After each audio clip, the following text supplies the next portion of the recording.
Alright, welcome in, watchers.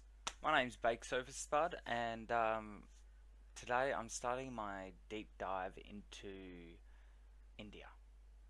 Okay, I've got a few colleagues at work that come from India, all really nice people, and I thought, why not learn a little bit about where they're from, their culture, and try and bring us all together a little bit more, if you know what I mean.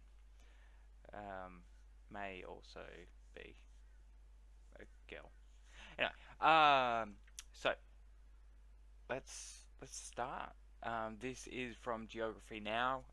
Love these guys. Hopefully, that will give me a good overview of what India is like and what's happening there and what how it formed really. And then hopefully I can deep dive after that and get some ideas of what I want to look at and you know really find out about India, you know. Let me know if you've got any ideas, any videos or anything you think I should watch, and it'll be good. Cheers, thank you. Let's get into it.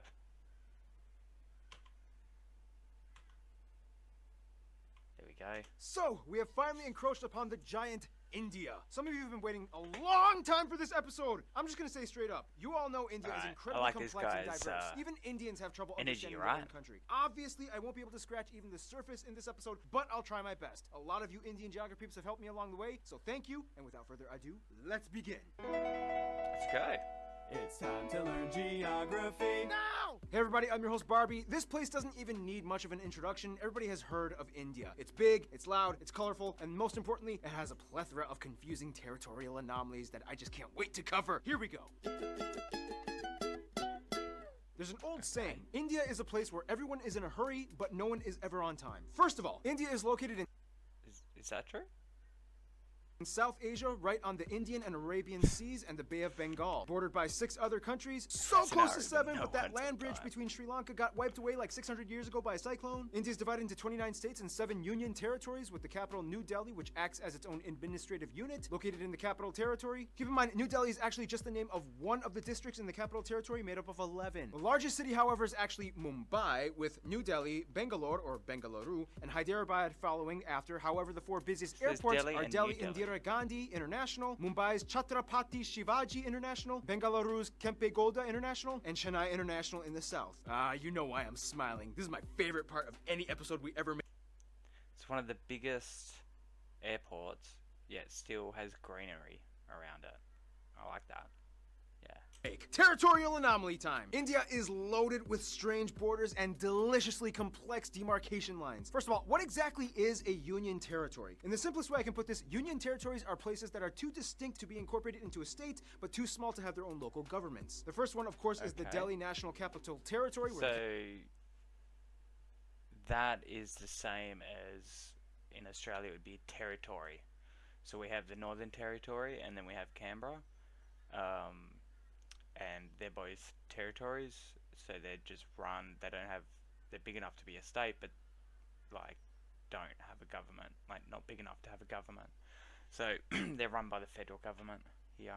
Capital lies. Chandigarh is a post-independent city constructed to replace Lahore as the capital of the Punjab area after it was split up between India and Pakistan. Then you have the island territories, the smallest one, Lakshadweep, and the Andaman and Nicobar Islands. The Andaman Islands being home to one of the last uncontacted people groups on the planet, the Sentinelese tribe, whom have been hostile to visitors and are therefore left alone, as well as the Nicobar Islands, which actually used to be a short-lived colony of Denmark. Finally, the 3 remaining territories are former European colony towns and ports. Dadra and Nagar Haveli, Daman and Diu, which are separated by about 200 kilometers across the Gulf of Khambat, and the most confusing union territory, the French-speaking Puducherry, which is actually split up between 4 district cities across India: Karikal, Mahe, Yanaon, and Pondicherry. Pondicherry is strange because it has 11 enclaves within the Tamil Nadu state. Oh, and in this area you can also find the experimental hippie-ish commune with a little bit of controversy. Look it up. Oh, and don't forget, here, the eastern states, also known as the Seven Sisters, are connected by this incredibly narrow 27-kilometer wide pathway known as the Siliguri Corridor. This pathway is like a crucial artery that completes That's the India puzzle. Or so you would think. Now let's discuss the juicy stuff. Now, in the China episode, I already talked about the disputed areas with India, such as Aksai Chin and Arunachal Pradesh. The latter pretty much just belonging to India as it's almost completely inhabited and operated by Indians. So let's move to the other disputes. Now, as of 2015, the Bangladesh episode is already outdated as India and Bangladesh have finally come to an agreement over the frighteningly complex former enclave-exclave dispute. In the end, India only lost about 40 square kilometers of land to Bangladesh, and now only a few enclaves and exclaves exist. Now let's head... Okay, that seems good. You know, like, what, losing 40 k's worth of land just to get peace, you know, and stop the fighting in the region. I think that's worth it. Depends if it was your land or not, though, I guess, and if the government repaid you that land back. North. Now, when you try to draw the shape of India, you might want to be careful which depiction you use. Some might use this picture, some might use this, some might use this, and those that don't really study very well might use this. The point is, the whole area is like the most heavily militarized, diplomatically stressed out region on the planet. It's already had like 4 wars in the past half century. Basically, India, Pakistan, and to some extent China all want the entire area for themselves, although it's more of like a Pakistan-India thing. In the China episode, we already discussed the Chinese disputes with India, so I... Four wars in the last 50 years. What is so valuable about that area? I don't know. Can you tell me below, or maybe recommend a video? Be something I need to find out. I won't cover those in this episode. If you want to learn more, just watch the China episode. But anyway, this entire area was a former domain known as the princely state of Jammu and Kashmir that was under royal Maharaja rulers all the way up until independence. Currently, this place is split up by this fenced-off militarized line known as the line of control between India and Pakistan. Why is this? Well, in the quickest way I can put this... Okay, the British are out. We get to take your land. No, we want to be an independent princely state. We're supposed to take your land, and majority of your people are Muslim, just like us, even though your ruler is Hindu as well. Hey, India? Yeah? If you help me, I'll let you secede my territory to your land with autonomy. Deal. Ha!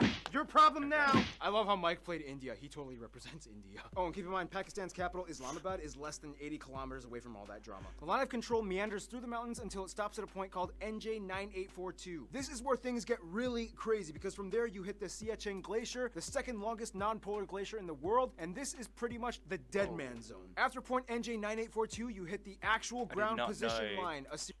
I did not know that there was glaciers up there.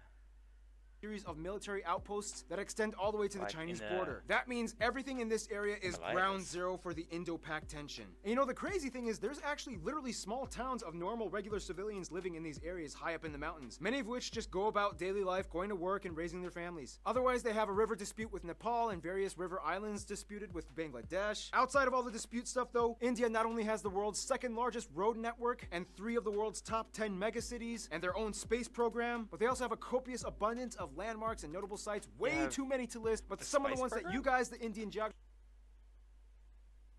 How do you feel, like, for the Indians that are watching, how do you feel about India having a space program? In Australia, we don't really have one. We kind of work, any space agency sort of things always have contracts with, like, NASA, I believe, so... we don't really have one. We're not big enough, but I guess with 1.3 billion people, probably a good thing to have, right? Other peeps have told me to mention include places like the abandoned Danush Kodi Ghost City, Golconda Fort, the 4 pillars of Charminar, the Ajanta Buddhist Art Caves, the Ellora Monolithic Ruins, Mandu Fortress, the Golden Temple, which feeds this kind of stuff is the stuff that I want to dive into and see what these temples and stuff are about. I love all that old stuff and the history, you know? Over 100,000 people a day. The Gol Gumbaz Mausoleum. Did that just say 100,000? The Ajanta Buddhist Art Caves, the Ellora Monolithic Ruins, Mandu Fortress, the Golden Temple, which feeds over 100,000 people a day. The Gol Gumbaz... Struth. Really? 100,000 people a day. Mausoleum, the Kalavantin Durg Post, the ruins of Hampi, the hill forts of Rajasthan, Shatrunjaya Hill. Wow. Wow. Man, how do they make that? which is basically like a mecca for Jains, the Temple of the Bodhi Tree, Jal Mahal, Bangart Fort, the most haunted place in India, Mahabhat Maqbara, and keep in mind, just like in China, you can find a Great Wall of India in Rajsamand. There's also the Paritala Anjaneya Temple with the largest statue in India depicting Hanuman, and at over 150 acres, the Sri Rangan Attaswamy Temple, the largest Hindu temple in the world. Oh yeah, and there's also that building with the stuff in the thing, whatever. Anyway, we could go on for centuries talking about India's rich constructed domicile, but lot what of lies on trees top of as is well, even more right? fascinating. Nearly in every shot, it Now, was just don't make this trees. mistake. I'm going to India. All I need are my sandals and sunscreen. Okay, that's more to Americans, I guess. Oh, crap. Now, as the 7th largest country in land area, India has a wide range of landscapes, climates, and elevations that all contrast from one corner to the other. First of all, let's talk about the north. India sits on the Indian tectonic plate that essentially smashed into the Eurasian plate, which in return created the largest mountain range in the world, the Himalayas. The force is so strong that it's estimated that the Himalayas grow about 2.4 inches or 6.1 centimeters every year. There's also where you can find Kanchenjunga, the Still. tallest mountain in India, or the 3rd in the They're world, still right on the growing. border of Nepal. Keep your eye on these mountains. These are pretty much the source of most Okay, so India has the 3rd largest mountain in the world.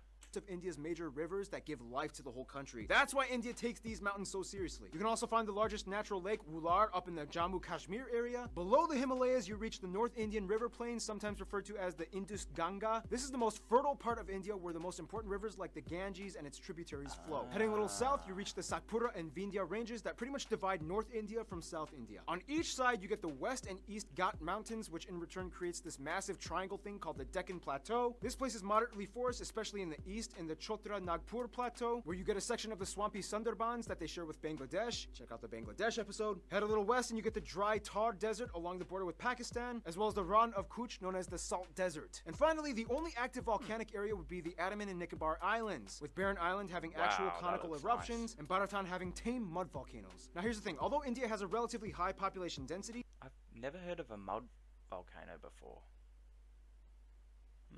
they do relatively well with maintaining their ecological footing. In fact, in 2016, they beat a world record by planting, disputably, 50 million trees in one day. They've also agreed to Wow, reforest nice about work. 12% of their country by 2030. The most heavily forested area being the 7 sister states in East India. Now, one of the factors that contributes to this would be the fact that India has the lowest meat consumption in the world with the highest population percentage of vegetarians at around 40%, most of whom are lacto-vegetarians that consume milk products. By the way, in India, when buying okay. groceries, this label means vegetarian and this one means not vegetarian. Nonetheless, Oh, the that's remainder cool. of the population does Oh, that looks so good. typically eat some kind of animal protein, mostly in the forms of seafood or chicken, but Yum. almost never beef or pork unless if you are part of the Muslim or Christian minorities scattered throughout the west and east areas. Now let's talk about the role of cattle, shall we? India has more cattle and livestock than anywhere else in the world at around 330 million. And it's interesting because since they have prevalent I know you've got cattle on the road and stuff like that, but 330 million? You've got over 10 times the amount of cattle than we do people here in Australia.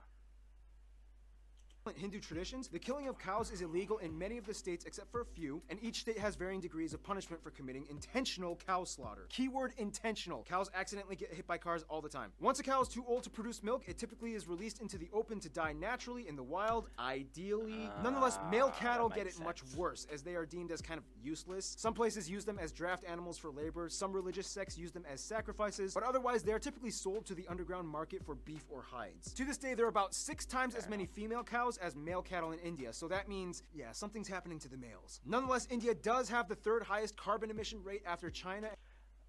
There's something happening to the males, but there's still a lot of cows being bred, right?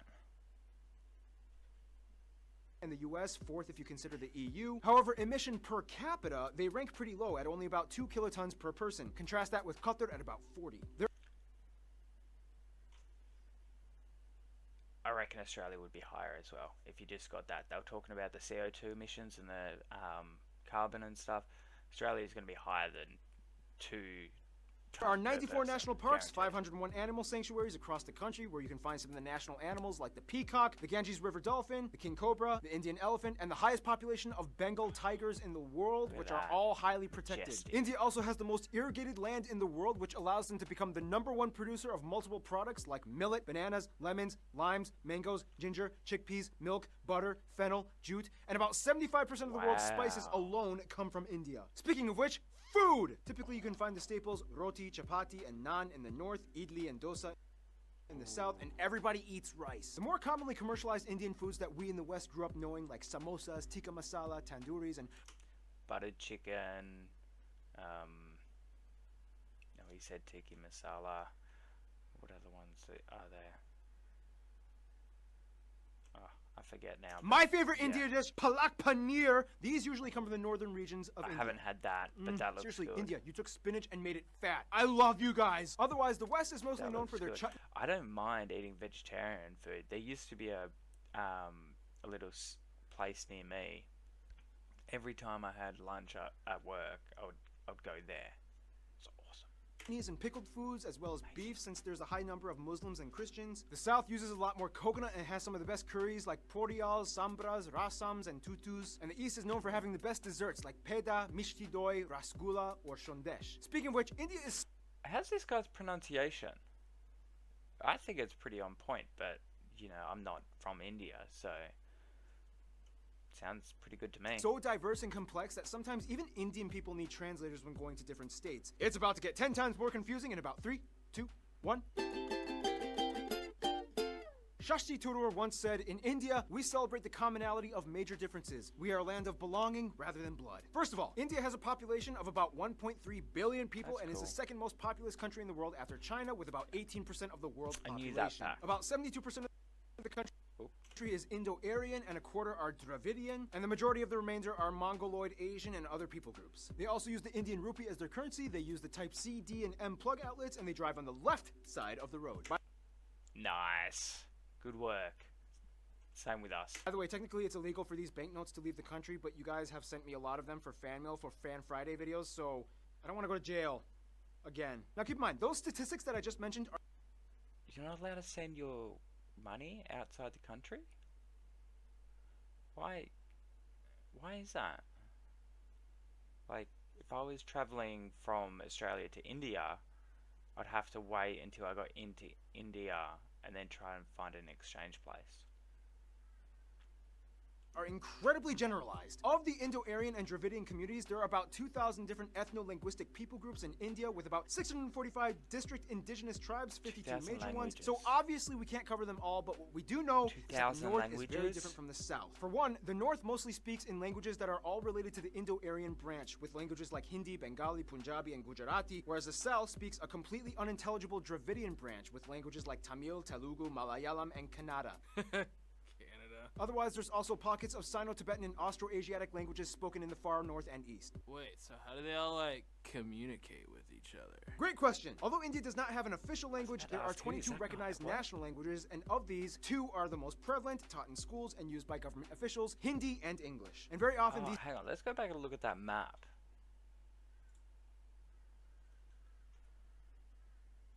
Okay. And English is up. Up. Okay. Sure, a lot of schools still teach English though, as a second language, I'm sure. 2 are the most prevalent, taught in schools, and used by government This is a long officials: video, Hindi but- and English. And very often these 2 are like mixed mid-sentence. It's weird. Don't be surprised if you hear someone speaking Hindi and then suddenly finishing off in English. It's like, Versus. And I was like, what this? And I was like trying to, like, why are you even trying to do that? I know, right? And the heard washing that. machine, I told them, but I said, a Bob Saget with a chainsaw. Now, of course, let's discuss Okay, I've definitely heard that here in Australia with the community of the Indians we have. Wow. Like we have a large community of Indians. I think it's quite easy because we're both Commonwealth, or part of the Commonwealth, I should say, to get a visa.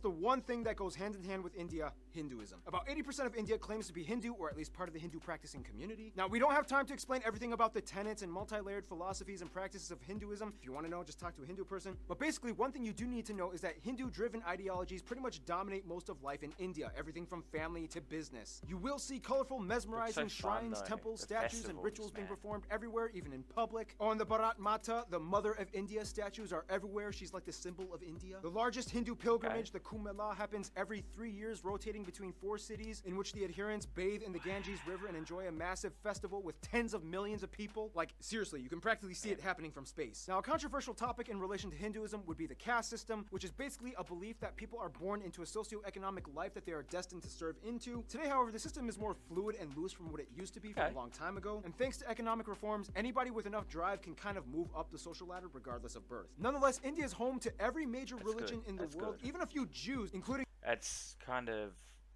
an Australian saying, is everyone gets a fair go, right? Doesn't matter where you are, who you are, where you're from, like, you get a fair go. The B'nai Menashe, an indigenous group that claimed to be one of the lost tribes of Israel. In fact, Judaism and Christianity actually had a head start in India way before it even kicked off in Europe. As tradition holds, Cochin, or Malabar Jews, migrated around 1000 BC to trade during the times of King Solomon, and in 53 AD, Thomas, the apostle of Jesus, arrived in what is now the state of Kerala to establish the first church in India. Today, most Christians are found in the southwest and far east Seven Sisters regions. India also holds the highest population of Sikhs, Jains, and Zoroastrians, mostly found in the north, and the second largest Muslim population in the world after Indonesia. Most Muslims are populated around the northwest areas by Pakistan or in the east by Bangladesh. Oh, and don't forget the Buddhists. In fact, Buddhism actually started in India. Today, the Dalai Lama even takes refuge in Tezpur in the state of Assam. Oh, that was a lot of information. Okay, so by now you can probably get a grasp of how incredibly mixed and diversified India's population is, but what exactly holds the country together? Well, for one, you kind of have to understand Indian history, which will take way too long to explain, but in the quickest way I can put it, Indus Valley, Maurya and Gupta empires, southern empires, Golden Age, Middle Kingdoms, a ton of new religions come flocking in, the north fell to the Delhi Sultanate, the south became the Vijayanagara Empire, the Mughal Empire starts, British East India Company, direct British rule, nationalist movements, independence, republic, economic liberalization in 1991, and here we are today. Vijaya. Okay. I don't know what he said. I don't know what it was referring to. That, I'm gonna have to do a deep dive into the history. Love history. Essentially, India used to be made up of around 500 smaller royal princely states, and when the British came in, they kind of exploited them to manage such a huge population. Although India is a democratic federal republic and the largest democracy in the world, the old royal families still exist today, and although they have no political power, they hold high positions of influence in their communities across India. So today, technically, you could meet someone that would be considered an Indian prince or princess. Nonetheless, the biggest thing that really united Indians in the past 2 centuries would probably be their hatred of British rule. It was kind of like, well, this is not cool. Yep. What do you say you and I work together and end this thing? Essentially, one good thing you could say that came out of imperialism was that it kind of stopped all the internal squabbling and unified the groups towards one common goal, to get rid of imperialism. Today, Indians are just proud to be Indian. I mean, a Tamil soccer player can get cheered on by a Rajasthani, a Punjabi pop star can sell out tickets in Orissa. Speaking of which, all Indians love movies and music. India has the second largest film industry in terms of volume, pumping out nearly 2,000 films per year. Surprisingly, Nigeria pumps out more. However, the box office revenues gross out at only about $2 billion annually compared to Hollywood at over 10 billion, but still. Now, I wonder if that's just because of ticket prices. If the prices in India were the same prices per person as in America, would it be different? It's impressive. And keep in mind, it's not just Bollywood, but it's also Tollywood, Gollywood, Collywood, Pollywood, and so on. There's like 20 different woods in India. Oh, and like every movie in India has at least one scene where everybody breaks out in song, and there's almost always a happy ending. Unfortunately, mainstream media has... Hey. Nothing wrong with breaking out into song and dance and having a happy ending. Nothing wrong with that. Just saying. Just saying. Also put an aesthetic strain on many of the people, as it's almost become an obsession to be light or fair-skinned, causing people to go so far as to buy skin bleaching products. Some other controversies include don't do things like that. illiteracy being Don't an bleach issue your in many skin. parts of the country, especially in the rural areas. But I mean, come on, when your country has literally hundreds of different writing systems, go figure. I mean, give them a break. Also, many of you guys, the Women Indian here geographers, dye have their asked me to skin, bring I guess. awareness to the fact that India does unfortunately have some of the highest rates of human trafficking and child slavery. The government is trying to crack down, and culture is slowly being reformed, but for now, it's a sad reality that still does exist. Hey, here at GN, we talk about the good and the bad. I'm just saying. I didn't Otherwise, know about sports that. do definitely tie everyone together as well, especially cricket, the national sport, even though they also used to do really well in field hockey. India also has a lot of their own indigenous sports like Dopkel in Assam. Just on cricket, the where I used to live in Tasmania, we had a bush cricket league, and there was a group of Indians that started their own team and was using it like a field and hired out the field from the council and everything. And there was like one or two white guys in the team, and everyone else was Indian. Whereas the other clubs all had one or two Indians from, previous years and stuff, and the rest were white. It's just funny how pretty much the exact same thing happened. But yeah. Bull racing in Kerala, Insuknar, rod pushing in Mizoram, and Malakamba, the strange pole yoga gymnastics thing in the south. Otherwise, some notable people from India or of Indian descent might include people like Siddhartha Gautama or the Buddha, Mahavir, Ashoka the Great, Prithviraj Chauhan, Aurangzeb, Shivaji of the Maratha Empire, Mohandas or Mahatma Gandhi, Indira Gandhi, Subhash Chandra Bose, Jawaharlal Nehru, Rabindranath Tagore, C.V. Raman, Satyendra Nath Bose, Bhagat Singh, Dr. APJ Abdul Kalam, Shah Rukh Khan, Amitabh Bachchan, Amir Khan, Salman Khan, Priyana Chopra, Ben Kingsley, Sundar Pichai, Satya Narayana Nadella, A.R. Rahman, Sachin Tendulkar, and Mahendra Singh Dhoni. There's also literally millions of other famous people I missed out on. If you want to mention them, please, there's a comment section below. Use I think it. In the every meantime, we Australian gotta finish knows this Sachin info marathon, shall we? Tendulkar. Now, no surprise, India is huge and therefore has a huge international outreach when it comes to diplomacy to almost everyone, except their immediate neighbors. First of all, countries with large population percentages of Hindus and Indians like Fiji, Guyana, Suriname, Trinidad and Tobago, Mauritius, and Malaysia typically stay close to India's roster of go-to friends. They enjoy cordial relations with trade. Now, the UK may have left on a sour note, but they still have a lot of ties to their former colonizer in terms of business and tourism. India is still part of the Commonwealth, not Commonwealth realm, there's a difference, and the UK has over 1.5 million citizens of Indian descent. As mentioned in the China episode, China is kind of like India's I'm only here to do business with you and nothing else friend, as drama still hasn't subsided in regards to the territory conflicts. Now, when it comes to the US, things started kind of sour back in the 70s during the Indo-Pak War of 1971, when the US sided with Pakistan, their arch nemesis. Today, relations have cooled off. Mostly, the US supports India's move towards democracy and is a key ally in the military conflicts in the Middle East. When it comes to their best friends, however, most of the Indians I talked to have said Russia and Bhutan. Russia because during the Indo-Pak Wars, Russia came in and supported them, and ever since then, each country has held a high position of respect for the other, especially as global superpowers. Bhutan and India signed a treaty of friendship almost immediately after independence. The two countries have shared interests and a currency-pegged system as well. Bhutan even supported the annexation of their cousins in the Sikkim state into India, as it gave a nice buffer of land from China's stake to their claim. In conclusion, you will not find anywhere else on Earth like India. Thousands and millions of people inhabiting a colorful, majestic, green, slightly gritty at times slab of Earth, blessed and cursed in so many ways, yet wonderfully harmonized, mostly in a unity unlike anywhere else. Is that what it is? Did he say that correct? Would you put India like that? In the end, that's India. Stay tuned, Indonesia is coming up next. That was cringe. Alright.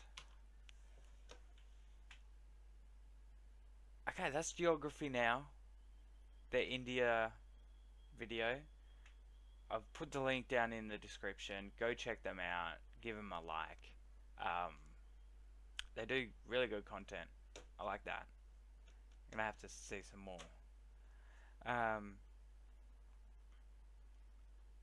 Yeah, it's given me a lot to think about and a lot where I can go with watching my deep dive into India. A few things I didn't know about as well. It looks amazing. Sorry, I'm just thinking, trying to absorb it all. But yeah, hopefully I'll see you again. Thanks for watching. Hooroo, everyone. Enjoy your day.